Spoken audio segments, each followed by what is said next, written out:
The World Series, the crowning jewel of baseball, only the best teams win it, but is that really the case? In this video, we break down all of the worst teams to win the World Series. Let's get into it right now. Number 5, the 1987 Minnesota Twins. Starting off the list, let's talk about the only team in baseball history that has won a World Series while being outscored in the regular season, the 1987 Minnesota Twins. The Twins' offense was not the issue, as they had 4 players combined to hit 125 home runs, and they had the league leader in hits that season in Kirby Puckett. The Twins' pitching is what would keep them from reaching their true regular season potential. Frank Viola was the ace of the staff, possessing a 2.9 ERA to go along with 197 strikeouts, but he was the only starter on the Twins to have an ERA below 4. Their bullpen's ERA hovered a 4.5, and their closer Jeff Reardon, although managing to make the All-Star team, wasn't the most reliable to call upon when needing a close win. Their record at home was 56-25, but their road record was 29-52.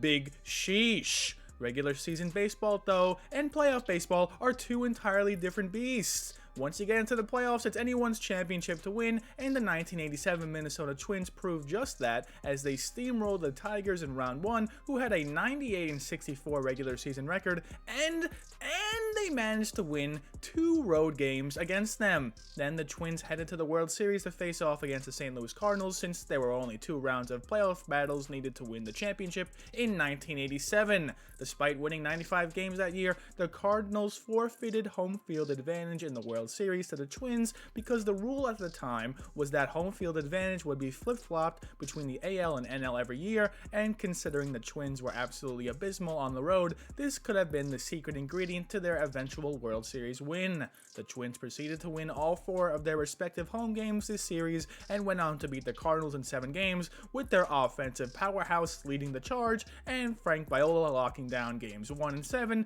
to bring home the glory. Number 4, the 2000 New York Yankees. When people think about the New York Yankees of the 1990s and early 2000s, they tend to think of teams defined by a healthy amount of talent on both sides of the ball and overall utter dominance. However, that was not the case for the 2000 New York Yankees. After winning the World Series in 1999, the Yankees headed into the 2000 season with all of the momentum in the world. The Yankees had an 84-59 record heading into the final month of play, but lost 15 of the last 18 games, thus diminishing their final record to a measly 87-74, which was good enough to win the AL East by 1.5 games over the just as bad Boston Red Sox. They had one of the best hitting catchers in the game in Jorge Posada, who cranked 28 bombs, one of the best center fielders in the game in Bernie Williams, who cranked 30 bombs, and of course one of the best shortstops in the game in Derek Jeter, who finished with a .339 batting average to go along with 201 hits and 22 steals. Like is the case for most on this list, though, the Yankees were not bad because of their hitting, but rather their pitching. On paper, the Yankees had a murderer's row of starting pitching in the forms of Roger Clemens, Andy Pettitte, and David Cohn, but they didn't showcase their true caliber of stardom this season, as they combined for a 4.99 ERA and averaged 145 strikeouts. Of course, the Yankees still had the best closer of all time in Mariano Rivera as their trump card, and trump card he was, as he closed out all 3 of the Yankees' wins over the Oakland Athletics in the first round of the playoffs. It was the Yankees' bats that earned them the second round victory in the playoffs against the Seattle Mariners, as they outscored them 31-18 in the series, and everyone remembers the World Series as the only time in history where both New York teams would face off against each other, but it was very anticlimactic as the Yankees would beat the Mets in 5 games. The most paradoxical stat about this series is that despite the Yankees' pitching being horrific in the regular season, it was their pitching that would secure them this championship victory, as they won each game by 2 or less runs, with Derek Jeter taking home the MVP and Mariano Rivera closing out the last 2 games of the series. Number 3, the 2014 San Francisco Giants. Finishing the year with an 88-74 record, the 2014 San Francisco Giants had to overcome obstacle after obstacle to achieve their destiny of a World Series ring. First off, let's break down their roster. The Giants did not possess a single power bat in their lineup and instead relied on small ball and getting timely hits to win most of their games. Their best hitter was their catcher, Buster Posey, who amassed 170 hits to go along with a team-leading 22 home runs. Unlike other teams on this list, it was not the bats that carried the 2014 Giants, but instead it was their pitching. Madison Bumgarner, the ace of their staff, finished 4th in Cy Young voting this year with a 2.98 ERA to go along with 219 strikeouts. The rest of their starting staff as well as their bullpen possessed sub-4 ERAs, thus leading to a lot of close wins in close games. What makes them one of the worst teams to win the World Series is how they finished the season. The Giants had a 43-21 record at one point, leading the Dodgers by 10 games in their division, but finished the season 45-53, putting them 6 games behind LA and forcing them to play in a single elimination wildcard game. The Giants returned to Mad Bum, who threw a complete game shutout against the Pittsburgh Pirates, letting them advance to the NLDS to face off the 96-win Nationals, where they won the series in 5 games, in which all 5 games were determined by 3 or less runs. They then defeated the St. Louis Cardinals in the NLCS in 5 games, in which all 5 games were determined by 3 or less runs. Finally, they made it to the World Series where they would beat the Kansas City Royals in 7 games, where Madison Bumgarner would go full Super Saiyan as he appeared in 3 games, winning 2 of them and closing in another, finishing the series with 21 innings pitched, 1 earned run, and 17 strikeouts. Number 2, the 2003 Florida Marlins. Most of the teams on this list made it to this list because they underperformed in the regular season or because they had big holes on either offense or defense. Although the Marlins fit that mold, they are also on this list because of the sheer unlikelihood of their championship run. This was the 11th year in the Marlins' existence as an MLB franchise, and they were still experiencing growing pains. They fired their manager 2 months into the season after starting 16-22 and were experiencing lackluster starts from their prize players. They then possessed a 70-63 record heading into the final stretch of the season, where they would win 21 of their remaining 29 games, finishing with a 91-71 record. What got the Marlins this far was their elite farm system that produced high-caliber pitchers and hitters with players such as Miguel Cabrera, Carl Pavano, Ivan Rodriguez, Josh Beckett, A.J. Burnett, and the legend himself, Dontrelle Willis.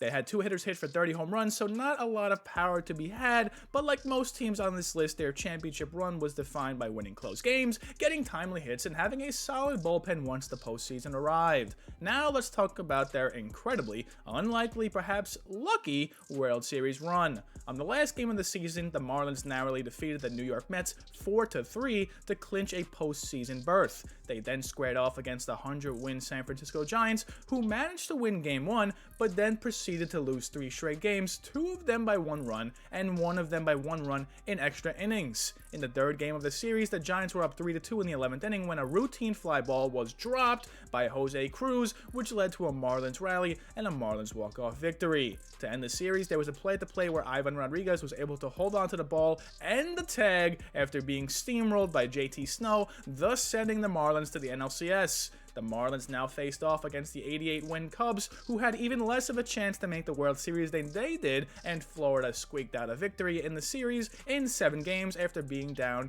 3-1. In Game 6 of the series, the Cubs held a 3-0 lead in the 8th inning, and with 6 outs to go, the Marlins managed to put up 8 unanswered runs, which was sparked by the infamous fan interference from Steve Bartman. If Bartman had not interfered, the game would have been 3-0 still, with 2 outs in the 8th, but alas, he did interfere, and the Marlins faced the New York Yankees in the World Series. The Marlins defeated the Yankees in 6 games to win their first World Series in franchise history on the backs of their elite starting pitching core. What makes the 2003 Florida Marlins team even more of a meme is that they pretty much had the exact same roster in 2004, but finished with an 83-79 record, missing the playoffs. Number 1, the 2006 St. Louis Cardinals. It seems like I love to torture myself as I am once again talking about the St. Louis Cardinals on this channel, but here it goes. Here is a mystifying stat about this team. In 2004, the Cardinals finished with 105 wins and got swept in the World Series. In 2005, the Cardinals finished with 100 wins and lost in the NLCS. With basically the same roster as the previous years, the Cardinals finished the 2006 season with an 83-78 record. You may think that the Cardinals entered the postseason as a wild card entrant, but no. The team that did enter as a wild card entrant was the Los Angeles Dodgers, who possessed an 88-74 record.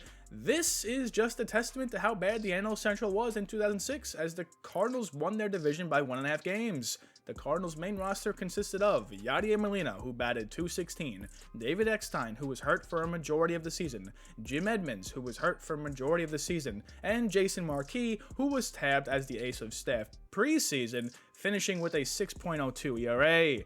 The Cardinals did have Albert Pujols as their trump card when it came to offensive struggles, and he and Scott Rowland provided the 1-2 punch needed to win tough games. You may think that the Cardinals heated up late and thus brought that momentum into the postseason, but it was actually quite the contrary. They possessed a 7-game lead in their division over the Houston Astros heading into the final month of play, but only beat out Houston thanks to big win in game 161 of the season against the Milwaukee Brewers. The Cardinals entered the postseason with the third worst record to ever do so in MLB history, but that did not stop them from beating the 88-win San Diego Padres in 4 games. And, I'm not going to talk about the Mets, Cardinals, and LCS because I already have, but just know there was a lot of luck in that series. Let's move on. The Cardinals then defeated the 95-win Tigers in 5 games thanks to rookie Anthony Reyes retiring 17 Tigers in a row in Game 1. Chris Carpenter throwing 8 shutout innings in Game 3, and rookie and newly crowned closer Adam Wainwright shutting the doors in Games 4 and 5. On paper, the Cardinals may not be the absolute worst team, but when you're talking championship title winners, they definitely rank amongst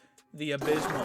Thank you for watching an episode of Finish Chats. I hope you enjoyed this one. I tried to make it as concise as possible, considering I only put 5 teams on this list. I could have made it 15 teams long with how bad the World Series winners have been recently. I mean, the Washington Nationals, they were pretty bad. The Atlanta Braves, they were not supposed to win it without their star player. Let's ignore all the facts. Leave a like, a comment, and a subscribe, and have a great day, Savage.